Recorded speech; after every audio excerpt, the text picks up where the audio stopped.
The Elder's warning, the great council chamber floated in the heart of the galaxy. It was an ancient place, older than most stars. Marble-like pillars rose high into the dark dome, glowing with quiet energy. Here the elders gathered. They were not kings, not soldiers, but something far older. The galaxy feared their words, for their memories stretched back thousands of years. This day, their voices were heavy. The eldest among them, a being with eyes like dying suns, stood before the gathered empires. His voice echoed through the hall. Do not challenge humanity. The words hung in silence. Alien leaders shifted in their seats. Some looked confused, others smiled with disbelief. The elder continued, slow and clear. You see them as weak. You see them as small, but their silence is not weakness. It is patience. If you strike at them, you will invite a storm you cannot survive. Whispers spread. The great empires of the galaxy Zereth, Vernok, Cherie, traded mocking glances. To them, Earth was a backwater world, a young race, a fragile species barely 1,000 years in the stars. A Cherie admiral laughed loudly. His scaled chest shook as his voice carried through the chamber. Humans? They are nothing but fireflies, blinking in the dark. Their ships are slow, their fleets small. They cannot even defend their own borders. Others joined him. Laughter filled the hall, but the elders did not laugh. Their faces were grave, their eyes filled with old memories. Another elder, her skin like crystal glass, spoke next. We have seen what they are. Long before you ever noticed them, we watched. Do not test them, do not corner them, for they will not fall as you expect. They will rise, and they will burn everything in their path until the stars themselves tremble. The laughter grew louder. The Vernok High Lord slammed his claw on the table. Enough of this fear. Earth is nothing. If they resist us, we will crush them. If they hide, we will drag them out.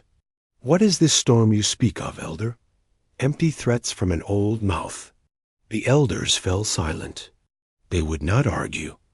They had given their warning, and so the galaxy laughed. Far away, beyond the shining halls of the council, Earth was silent. The humans listened to no laughter. They built in shadows. They trained in secret. Their voices did not rise, but there. Silence was deep and heavy. A lone human fleet floated near the edge of known space. Small ships, not even worth notice to the great empires. They seemed weak, fragile, easy to break. But inside those ships, men and women waited with steady eyes. They did not speak of glory. They did not speak of fear. They prepared. Back in the council, an old story passed between the elders. A memory of a forgotten war. One elder whispered to another, Do you remember the Koru War? Yes, the other replied. We remember. The Koru were endless, a tide of steel and flame. Number. One could stop them. No one but the humans. The memory was clear. The Koru swarmed through the galaxy, destroying every world. The empires begged for help, but it was not the elders who saved them. It was not the great powers. It was the humans, still new to. The stars with small fleets and desperate courage. They fought the Koru. They fought until their worlds burned, until their skies shattered. And still, they did not fall. The Koru vanished, broken, defeated. The galaxy never asked how. The elders never told the truth. Until now, yet the galaxy refused to listen. The Cherie admiral raised his voice one last time, mocking the elders. If these humans are so dangerous, let them prove it. We will strike them first and end this nonsense. The other leaders agreed. Fleets would be sent. Humans would be tested. The elders' warning would be ignored. As the meeting ended, the eldest elder looked into the stars beyond the dome. His voice, soft but filled with sorrow, whispered, we warned them. They will not listen, and soon the galaxy will bleed. In the dark of space, a human commander watched the enemy fleets move. His hand rested on a silent control. His voice was calm, steady, almost cold. "They are coming," he said. "Then let them come." The ships around him shifted, hidden weapons powering up. No songs, no speeches, no boasts. Only silence, because silence was humanity's answer, and silence was the storm. Asterisk. The mockery of the galaxy, the Great Council had ended, and word spread fast across the stars. Every empire now knew the Elder's warning. But instead of fear, laughter echoed from world to world. The galaxy mocked humanity. On the shining world of Zoreth Prime, nobles raised crystal glasses in tall palaces. They toasted the coming victory. Their voices dripped with arrogance. "Humans?" one noble said, laughing. "A tiny world, a single sun, weak fleets. The elders have lost their minds." In the military academies of the Vernach, young soldiers trained with fire in their eyes. Instructors shouted that the war would be quick and glorious. Posters showed Earth burning, the human flag trampled, even the Cherie. Proud warriors with scaled skin broadcast messages across the stars. Their admiral grinned on every channel. The elders whisper fear because their bones are old. We are not afraid. We will test the humans, and the galaxy will watch them fall. Everywhere there was mockery. Everywhere there was pride. But not everywhere. In dark corners of the galaxy, whispers spread among merchants, smugglers, and drifters. They told quiet stories of humans. A merchant once lost a fleet to pirates. Then humans found the pirates, destroyed them, and returned the merchant's stolen goods without asking for reward. A soldier recalled fighting beside humans in an old border war.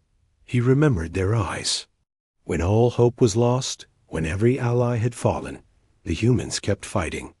Bleeding, burning, they kept standing. These whispers traveled slowly, ignored by the great empires. But among the low and this quiet, fear began to grow. The first test came soon. A Cherie strike force of 12 warships entered human space. They carried the finest weapons, their hulls shining with banners of war. Their orders were simple: probe the humans, test their defenses, make them kneel. For 3 days, the fleet reported normal progress. Then silence. No wreckage, no distress. Calls, no signals at all. The ships had vanished.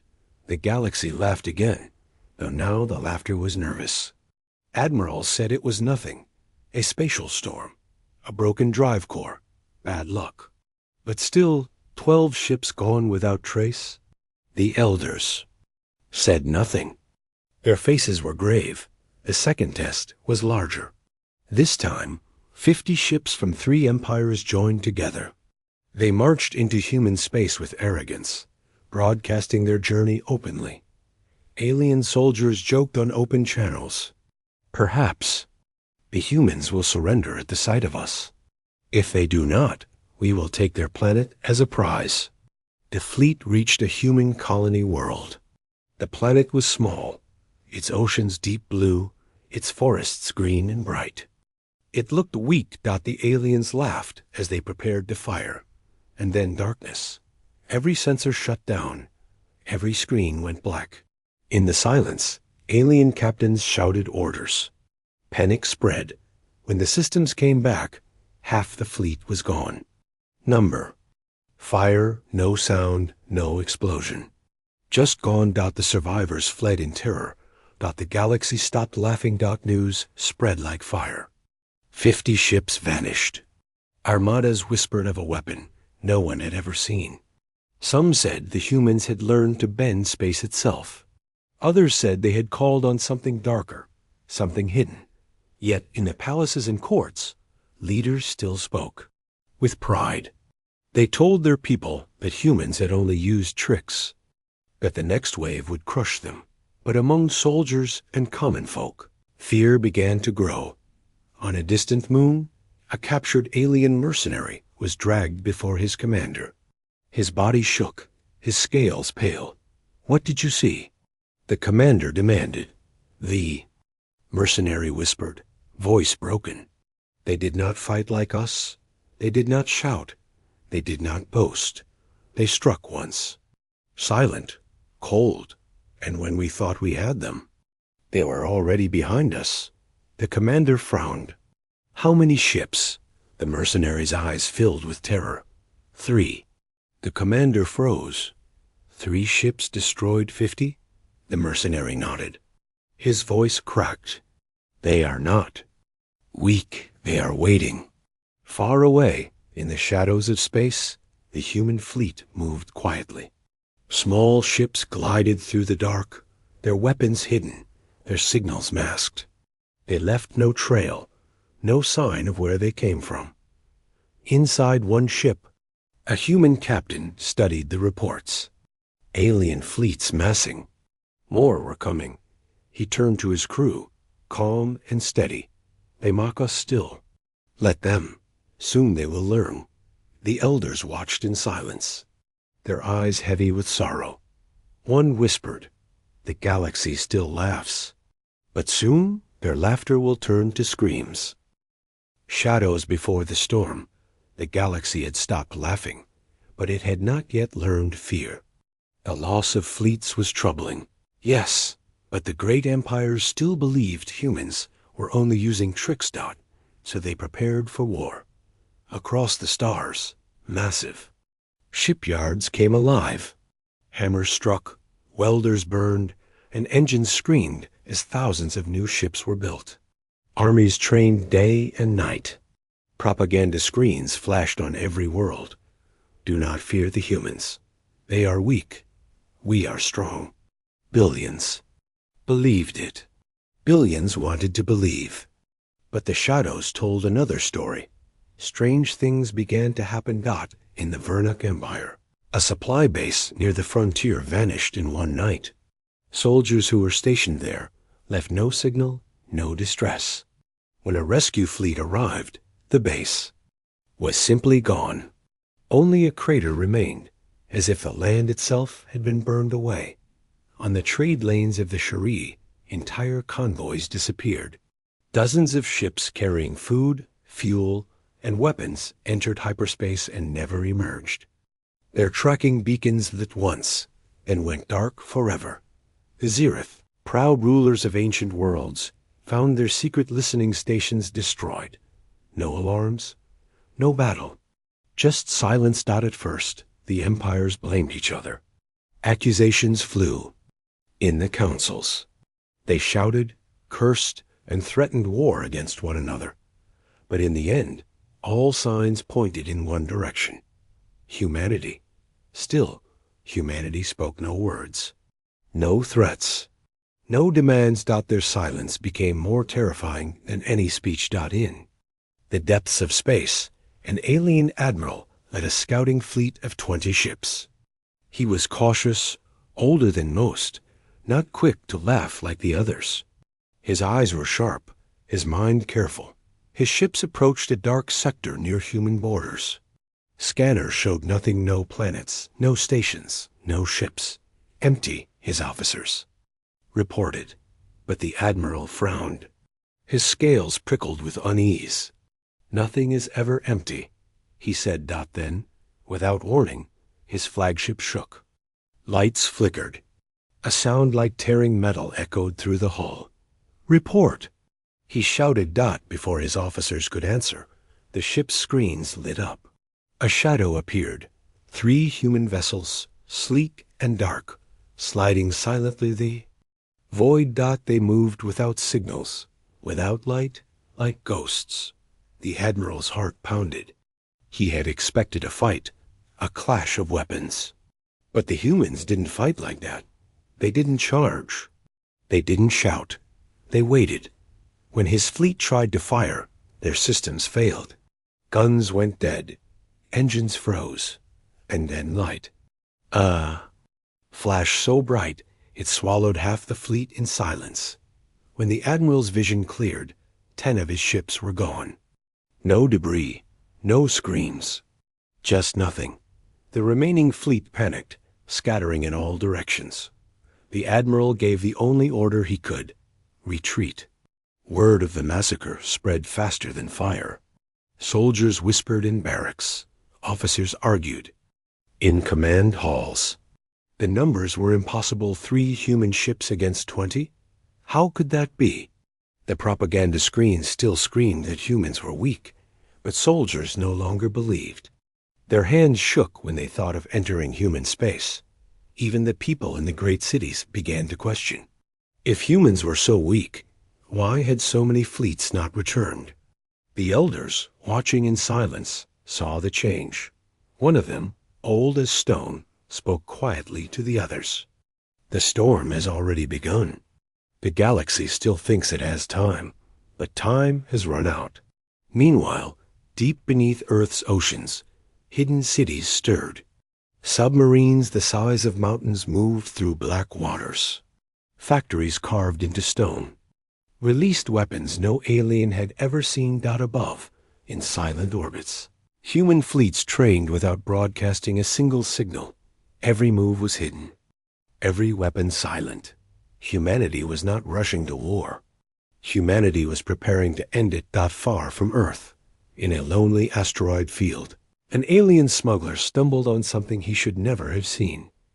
A human station dot. It was small, almost invisible, hidden among rocks, but the smuggler saw its weapons.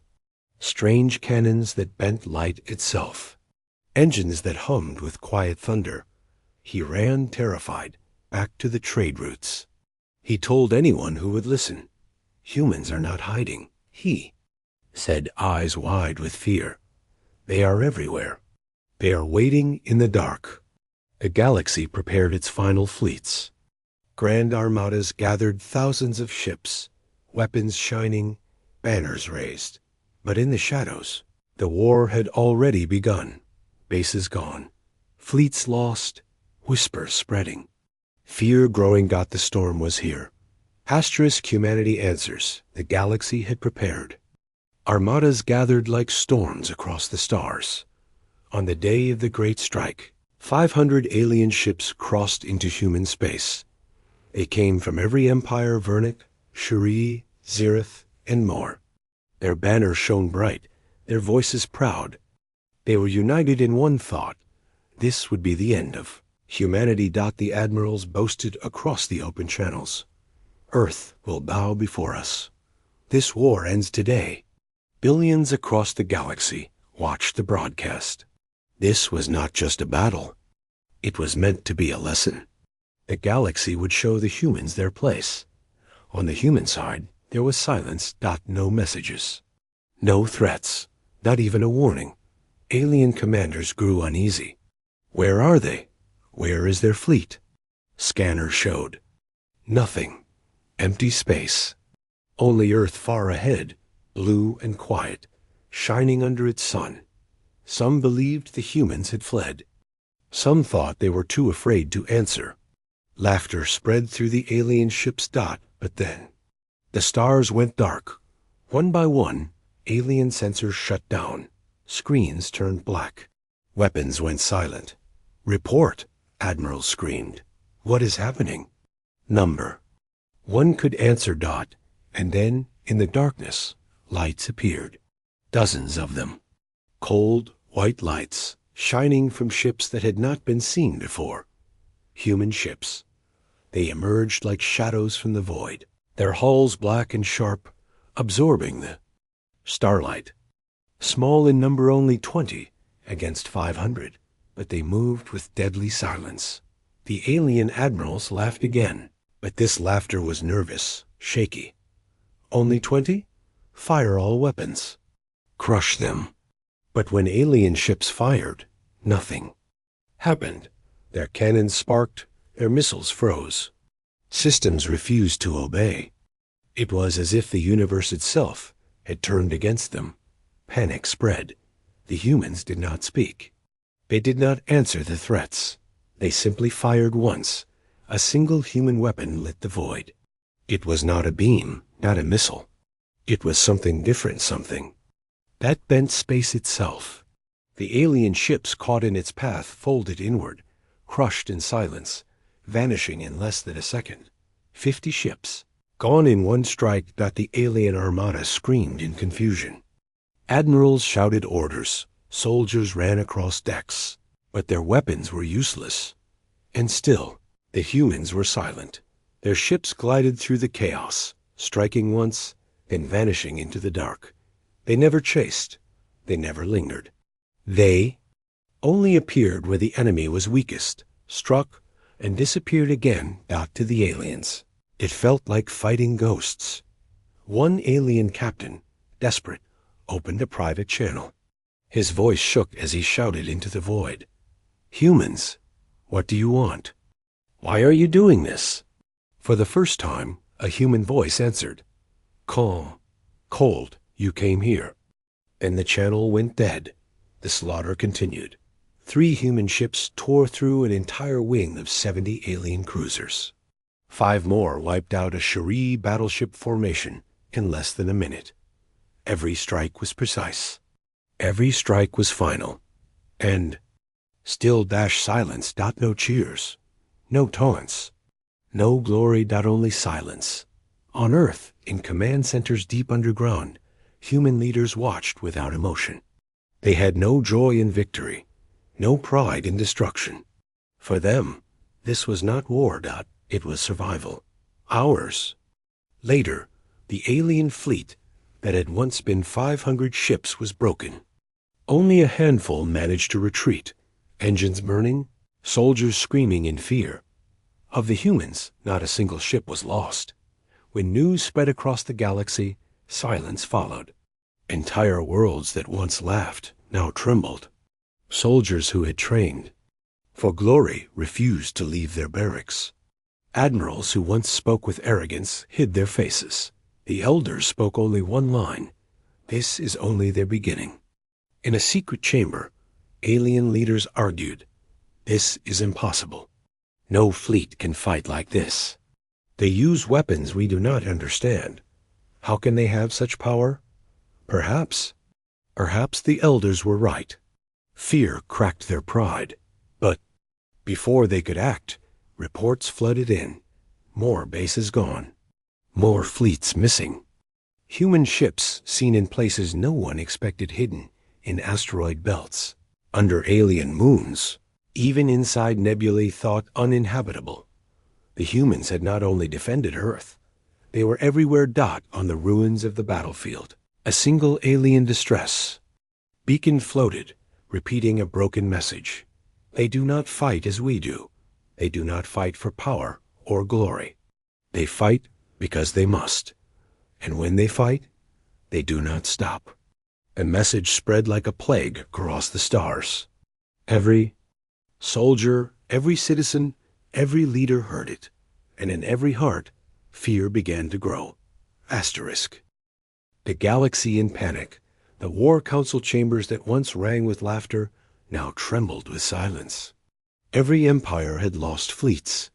Every admiral had failed. The proud 500 ships that marched on Earth had been destroyed by only 20 humans. No one could deny it anymore. Humanity was not weak. Still, the galaxy could not agree on what to do. On Vernic Prime, the High Lord shouted across the council floor, his claws striking the table. "We cannot surrender to them. They are too few. They cannot stand against the might of the galaxy forever." The Shuri admiral snarled back, scales flashing red with rage. Too few? They destroyed 500 ships in less than a day. If they are few, then few is enough. The Zereth nobles whispered among themselves, voices trembling. Some spoke of surrender, others of revenge. None spoke with confidence. The elders sat in silence, their eyes filled with sorrow.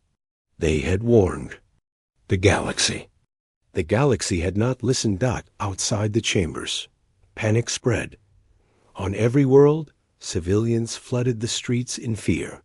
Markets collapsed, travel routes closed, colonies begged for protection. Soldiers deserted in droves. unwilling to face the fists. Humans' stories spread like fire. Whispers of fleets vanishing in the dark, of human ships moving where no others could, of weapons that broke the laws of physics. Some even whispered darker tales, that humans were not fighting alone, that they had woken something hidden, something ancient, something no one else dared touch. In one shattered fleet, a captured alien commander was dragged before the council. His body was broken, his uniform torn, but his eyes were wild with fear. He was asked one question. "What happened out there?" His voice shook. "We were not fighting soldiers. We were fighting survivors." The council frowned. "Explain." The commander leaned forward, his voice rising. Every shot they fired was perfect. Every strike was final. They did not waste a single move. Do you not see? They have been preparing for this war since they first left their world. They were never weak. They were waiting. The chamber erupted in noise. Some shouted disbelief, others fear, but the words stuck like poison. The galaxy had always seen humans as young, reckless, too new to the stars. Yet everything suggested the opposite. The humans had been patient, quiet, and ready. Every failure of alien fleets, every sudden victory of humans, all pointed to one truth. Humanity had known this day would come. The elders finally spoke. The eldest among them rose, his voice heavy as stone. "You think they fight with luck. You think they fight with tricks, but we know better. Humans have always been this way. Corner them, break them, and they will rise. They will learn. They will adapt. And when they rise, they do not fall again." He looked around the chamber, eyes burning like suns. "You did not listen when we warned you. Now you will listen as the galaxy burns." In secret, some empires began to reach out to humanity. Quiet messages, hidden transmissions, desperate offers of peace. None received answers. The humans did. Not speak. Their silence was worse than any threat. Meanwhile, deep in the void, humanity moved forward. Their fleets spread through forgotten sectors, building stations in asteroid fields, hiding weapons under alien noses. They were not rushing to conquer. They were not even eager to fight. They were simply ready. On a distant mining colony, an alien prospector made a chilling discovery. Beneath the rocks, he found ruins. Not alien ruins, not ancient monuments, but human outposts, hidden, silent, long prepared. When he reported this, the truth spread like wildfire that the humans had been here for centuries. Watching, waiting, preparing. The galaxy panicked. If humans had been planning this long, what else had they hidden? How deep did their power reach? And if this war had only just begun, what would the ending look like? Hook for Part 6 is the galaxy finally learns the full truth from the elders. Humanity is not a conqueror, but a survivor. Push them, and they do not break. They rise. And now, the humans reveal their full fleet greater than anyone imagined. Asterisk the elders' truth, the galaxy was breaking. Fleets destroyed, colonies abandoned, whispers spreading like disease. But in the Hall of Elders, the truth was about to be spoken. For ages, the elders had watched in silence. They had seen what others ignored, remembered what others forgot. Now, with fear gripping every empire, they stood to speak. The eldest elder, his skin carved with glowing lines of age, rose before the council. His voice was calm, steady, but filled with sorrow. "You wish to know the truth of humanity? Then listen and understand." The chamber fell silent. Even the proudest admirals lowered their heads. "Long before you ever knew them," the elder began, "we watched humanity rise. We saw them crawl from the mud of their world, build fire, and reach the sky. Every empire has done this, yes, but humanity did it differently." The council listened uneasy. When the storms of their world struck, they endured. When plagues wiped out millions, they survived. When they fought each other in endless wars, they did not fall. Each time they were broken, they stood again, stronger. He paused, his eyes burning like dying suns. Humans do not survive because they are stronger than others. They survive because they refuse to surrender. They rise, no matter how many times they fall. Another elder spoke, her voice sharp as crystal. We saw them face enemies that should have ended them. The Koru swarm, the endless plague, the firestorms of their own world. Each time we thought, this is the end. Each time we were wrong. The council chamber trembled. Alien leaders shifted nervously. Some still wanted to die, but their hearts whispered the truth. The youngest elder, his body still glowing, with youthful fire, leaned forward. Do you know why your fleets fall? Do you know why your weapons fail? It is not luck. It is not magic. It is their nature. Humans watch. Humans learn. Humans adapt. Every strike you give them becomes their lesson. Every battle you think you win only makes them stronger. He pointed a finger at the alien leaders. And you have given them centuries of lessons. The chamber erupted in noise. Admirals shouted, nobles cursed, leaders demanded answers. Are you saying they planned this war? They were too small, too weak. They cannot have such power. The eldest elder raised his hand, and silence fell again. Yes, he said softly. They planned it, not with arrogance, not with pride, but with patience. They knew the galaxy would challenge them one day. And so, while you laughed, while you mocked, they prepared. He turned his gaze to the stars beyond the chamber's great windows. They built in silence. They hid their strength. They waited, and now they rise. At that moment, the chamber shook. Not from war, but from a signal. Every screen in the hall lit up. A transmission filled the air, carried across the galaxy dot. It was not a human voice. It was a human image. Stars appeared, and then ships, thousands of them. Fleets upon fleets, larger than any empire had imagined. They rose from the dark like mountains of steel, their weapons glowing with cold fire. Gasps filled the chamber. Leaders stumbled back. In fear, the transmission carried no sound, only sight. Human ships forming into ranks, silent, steady, endless. Then, at the end of the broadcast, words appeared in simple white letters. We warned you once. You did not listen. And then the signal ended. Silence crushed the council. No one moved. No one breathed. Finally, one noble whispered, voice trembling, This is not defense. This is conquest.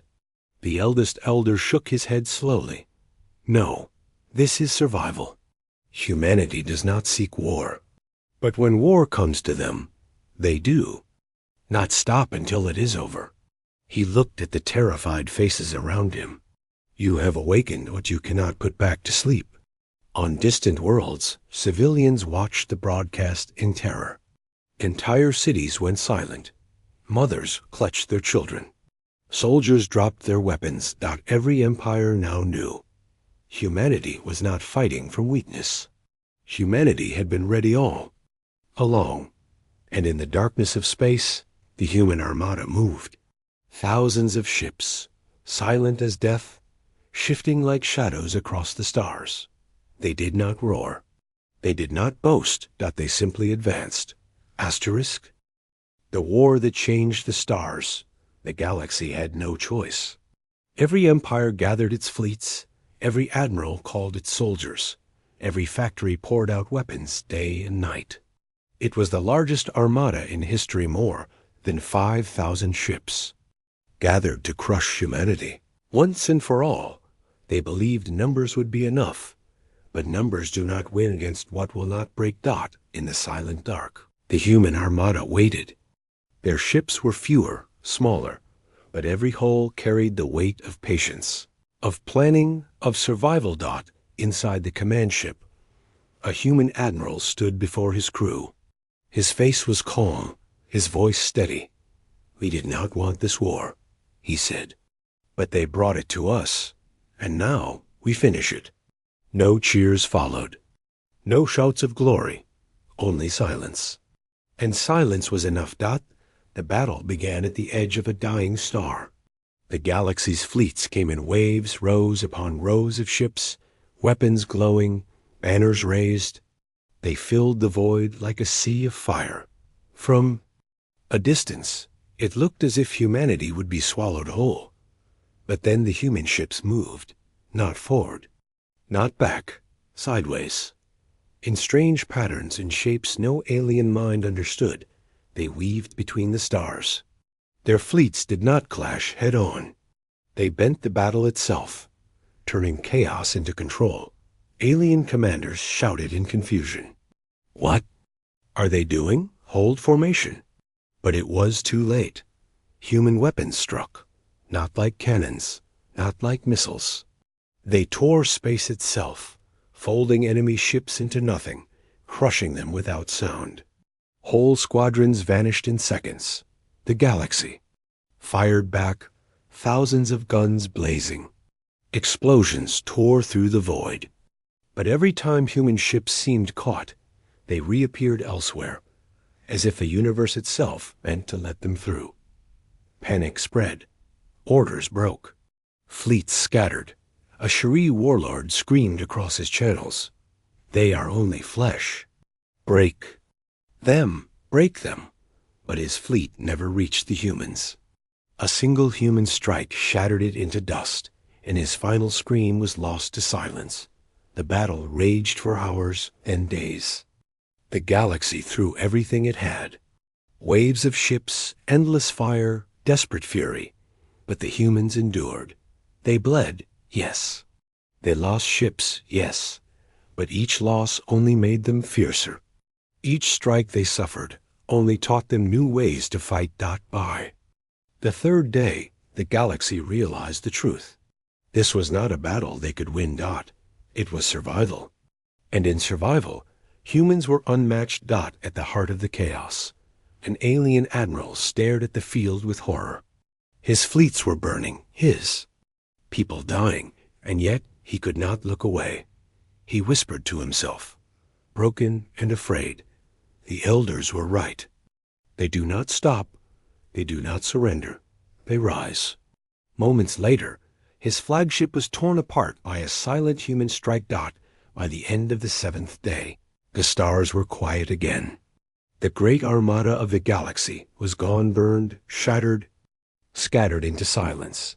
Only the humans remained, their ships dark and steady, floating like shadows among the wreckage.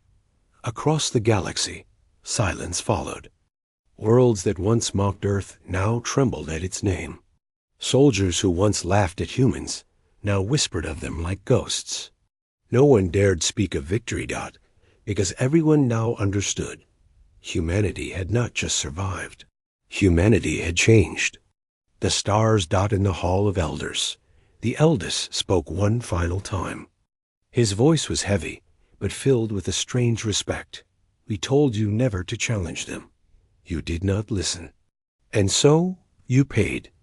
Remember this truth. Humanity does not seek war. But when war comes to them, they finish it. Always." The chamber was silent. None argued. None laughed. Because the galaxy had seen the storm with its own eyes. On Earth, the people did not celebrate. There were no parades, no songs of triumph. The humans returned to their quiet work, rebuilding, repairing, preparing. They knew the galaxy was watching. They knew fear had spread. And they knew one truth above all. This war was not the end. It was only the beginning. In the void, the human fleet moved again, deeper into the stars, not as conquerors, not as tyrants, but as survivors. The galaxy watched in silence, wondering the same fearful question. If this was humanity's defense, what will happen the day they choose to expand?